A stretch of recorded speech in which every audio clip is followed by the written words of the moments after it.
한대수 옥사나 베로바 러브 스토리 및 인생 이야기. 가수 한대수의 경우는 삶이 굴곡으로 넘쳐납니다.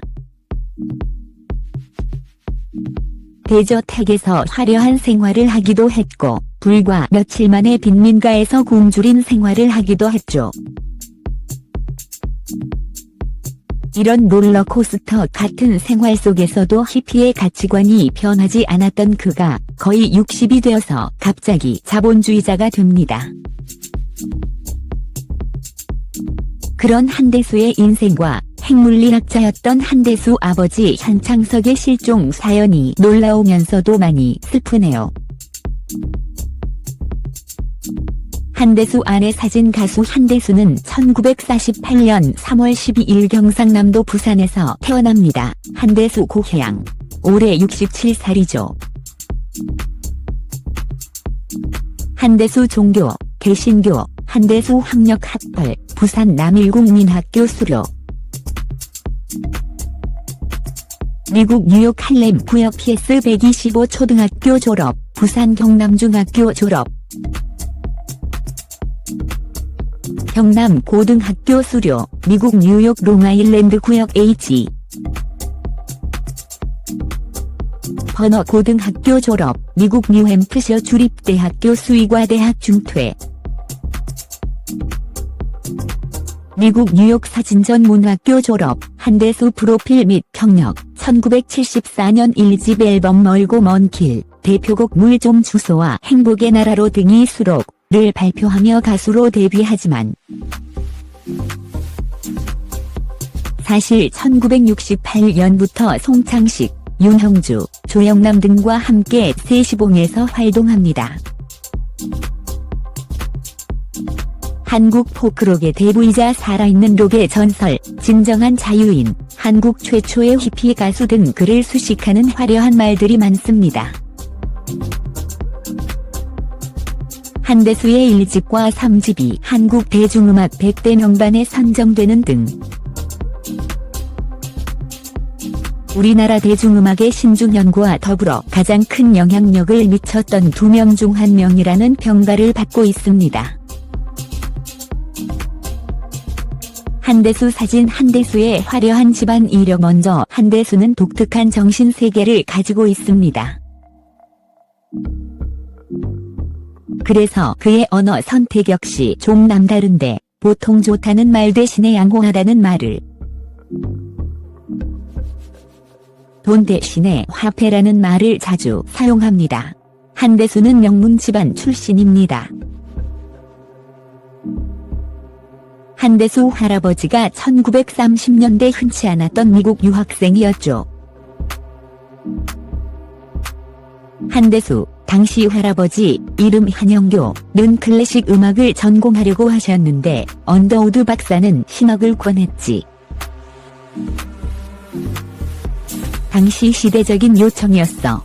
음악은 부전공으로 하라고 말이야. 미국에서 신학학위를 받고 귀국해서 연세대학교, 당시는 연희전문이었지. 초대 신학대학장과 대학원장을 겸임했는데 음악과 사진을 좋아했어요. 할아버지처럼 나도 음악과 사진을 하잖아. 당시 흔치 않은 지식인이었던 한영교, 한대수 할아버지는 미군정 시절 경남도백을 지내기도 합니다. 또한 한대수 아버지 현창석 역시 굉장한 엘리트였습니다. 서울대 공대 재학 중 당시 핵물학 분야 최고 명문인 미국 코넬 대학교로 유학을 떠납니다. 한대수, 우리 엄마 18살, 우리 아버지 19살에 결혼해서 1년 후에 날 낳았어. 100일 잔치를 하고 아버지는 20살 청년으로 서울대 공대에서 미국 코넬 대학으로 갔는데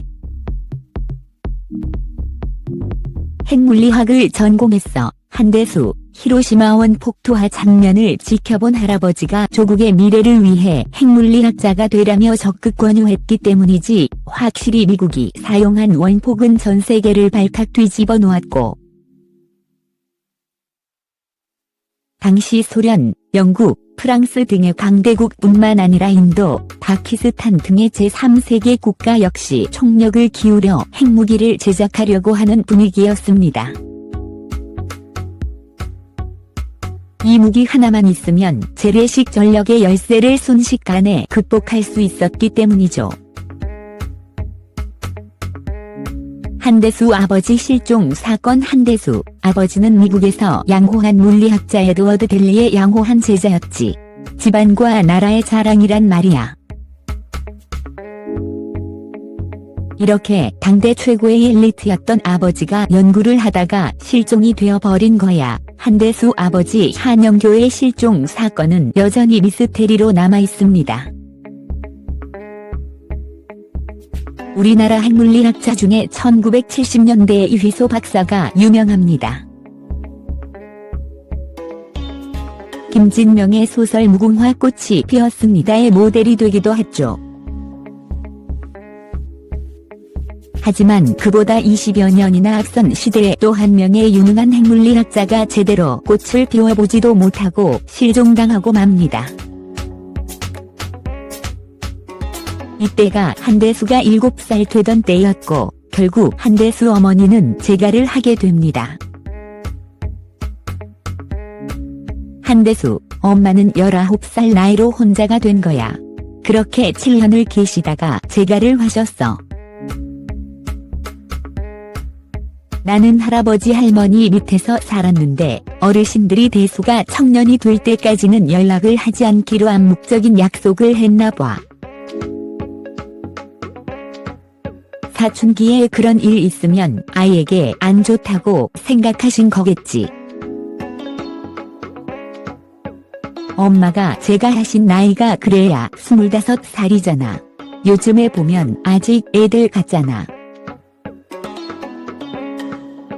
하하하, 어린 시절의 고독과 아버지 현창석 발견. 한대수, 내가 아버지, 엄마 이렇게 좀 불러 보고 싶었어. 난 어려서 그 소리를 한 번도 못하고 자란 거지. 그래서 할아버지에게 아버지라고 부르면 안 되냐고 울었어. 아주 어릴 때지. 할아버지가 허허 웃으시면서 그건 안 되지라고 하시더군. 할머니를 엄마라고도 할 수 없었어. 한대수, 그래 그건 안 되는 일이지. 그 누구도 대신할 수 없어. 아버지는 그런 거지. 아버지가 되면 자식을 돌보아야 돼. 어떤 일이 있어도 자식을 버리거나 그래서는 안 돼. 그래서는 안 돼. 이렇게 고독한 어린 시절을 보내던 한대수는 그의 나이 17살이 되던 해에 겨우 아버지 현창석을 발견하게 됩니다. 그런데 한창석은 완전히 이상했습니다. 한대수가 거의 성인이 되었을 때였죠. 롱아일랜드에서 인쇄업을 하는 사업가로 살고 있었던 것이죠. 미국명 하워드 한. 한대수, 처음 아버지를 만났을 때 영어로 말하고 영어로 생각하는 거중만 동양인이었다. 그건 정말 신기한 일이었지. 한대수, 누군가에게 세뇌를 당했는지 우리말을 전혀 하지 못했어. 촉망받는 핵물리학자가 하루아침에 직업과 신분을 바꾼 것도 이상하지만 성년이 되어서 미국으로 건너간 사람이 한국어를 한마디도 하지 못한다는 사실은 더더욱 이상하네요. 한대수, 죽지 않은 게 다행이지 뭐. 지금도 핵 가지고 저 난리들을 치잖아. 그건 매우 불온한 국가 간의 일이고 민감한 문제이기 때문에 아버지의 실종 사건은 한국과 미국에서 아마 영원히 봉인되겠지. 사실 위에서도 언급했지만 1950년대는 세계 여러 나라에서 핵무기를 탐내던 시절이었고 미국에서는 핵물리학자들의 신변 보호에 총력을 기울이던 때였습니다. 한창석이 단순하게 실종이 될 수 없었던 시절이었죠. 한대수 아버지는 자신의 실종 사건에 대해서 단 한마디도 하지 않았어요. 할머니가 돌아가실 때 마지막 소원이다. 도대체 무슨 일이 있었느냐고 물었지만 영어로 과거는 잊어버리세요. 한 번은 아버지와 취하도록 술을 마시다가 내가 물었죠. 미래를 생각합시다라고 말했죠. 그때 아버지는 늦었다. 아들로서 알 권리가 있다고 말이죠. 이제 집에 가자고 말했어요. 한대수 아버지가 핵무기 개발에 중요한 인력으로 일한 뒤 그 기술을 한국에 가져갈까 봐 브레인워싱. 특정 기억을 지워버리는 것을 당해 자신의 과거를 전혀 모르는 상태가 됐지 않았나 해요. 그렇지 않고야 어떻게 대학 다니다가 유학 간 사람이 한국말을 완전히 잊어버릴 수 있나요? 그리고 우리 아버지가 어머니를 무척 사랑했다고.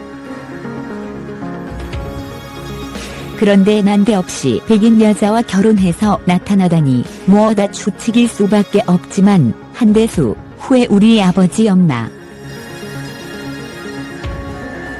내가 딱 한 번 서울에서 모인 적이 있어.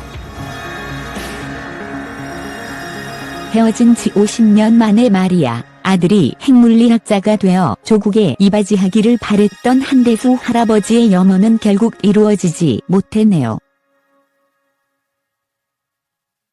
어찌 보면 한대수와 한대수 가족의 불행은 우리나라가 약소국이었기 때문에 발생한 것이 아닌가 합니다. 한대수 탤런트 회전과의 연애와 작사 작곡 한대수는 아버지 현창석을 찾기 위하여 할아버지와 함께 한국과 미국을 오가며 생활합니다. 그 와중에 미국에서 히피 문화를 깊이 받아들였죠. 그리고 한대수는 기성세대에 대하여 반발하는데 아마 아버지와 어머니의 부재와 자신의 운명 때문에 더욱 더 그런 반항심이 커졌던 것 같습니다. 한때 사진에 심취했던 한대수는 1968년 21살에 한국으로 돌아와 세시봉에서 활동합니다. 당시 포크록은 번화곡 위주였는데 한대수는 싱어송라이터라는 개념을 처음으로 국내에 알렸고 또 한국 최초의 히피라는 칭호도 받습니다. 그만큼 당시 사람들에게 이질적인 존재였죠. 한대수 젊은 시절 1968년경 내가 미국 뉴욕의 이스턴 빌리지에서 거지처럼 살아가고 있었지. 지금은 부촌이지만 그때만 해도 빈민가였어. 한국에서 외삼촌이 와서 보시고는 너무 한심하니까 나에게 이발비 $100를 주시더군.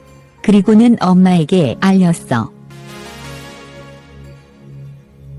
결국 엄마 때문에 다시 한국으로 들어왔지. 한대수 큰 사업가의 딸이었던 엄마는 내가 어린 시절에 재가를 하셔서 서울 명륜동의 큰 저택에 살고 있었는데 난 거기에서 기타 치고 작곡하면서 아주 잘 살았어. 용돈도 많이 받고 그 집에 별채가 있었어. 그 시절 한국에 와서 음악을 한답시고 막 돌아다녔지. 그렇게 해서 김민기, 양희은 씨가 내 노래를 불렀지. 행복의 나라로 같은 노래 말이야. 이렇게 한대수의 노래가 서서히 알려졌고 한대수 역시 싱어송라이터로 이름을 알리게 됩니다. 그리고 한대수는 인생을 즐기는데 본인 역시 그 사실을 숨기지 않습니다. 한대수 과거 사진 젊은 시절 한대수 방송국에 왔다 갔다 하다가 양호한 여자를 만났지. 한참 젊은 날이니까 양호한 여자를 만나는 거지. 그리고 여자들의 욕망을 만족시켜줘야 그게 젠틀맨이란 말이야. 그 별채에서 애인하고 연애를 하고 있는데 하늘의 별이 쏟아지려는 그 순간에 훅 엄마가 문을 벌컥 열더라고. 하늘의 별이 쏟아지려는 그 순간이 뭔 말인지 알지? 우하하하. 야, 미치겠더라고. 한대수의 여자친구, 여친, 은 당시 탤런트 회전이었습니다. 방송가에서 유명한 이야기죠. 한대수, 당대 선비 집안의 딸이신 엄마는 당장 나가라고 소리 지르고 말이야. 하여간 그 길로 집에서 쫓겨났어. 아이고 말도 마. 성균관대학 뒤쪽에 있는 판자촌으로 옮겼지. 그래서 어떻게? 주인방 옆에 있는 겹방에 쪼그리고 있는데 내 신세가 참 한심하잖아. 화폐도 없고 말이야. 이렇게 한대수는 미국의 할렘가에서 한국에 대저택, 다시 한국의 판자촌으로 전전을 하게 되네요. 한대수, 거기서 우울한 기분을 날려버리려고 좋아, 기분이 좋아. 바람아 불어라 불어, 불고 또 불어라. 이렇게 시작하는 고무신, 답답하니까 물 좀 주소를 거기에서 만들어 불렀어. 그땐 집도 사회도 정말 목마르더라고. 한두 시간 만에 작사 작곡을 했어. 1970년대 군사정권 시절이었는데 그때 장발로 다니니까 화장실에서 소변을 보고 있으면 이 새끼 남자네라고 놀려대던 시절이었어. 여러 가지로 사회가 답답했어.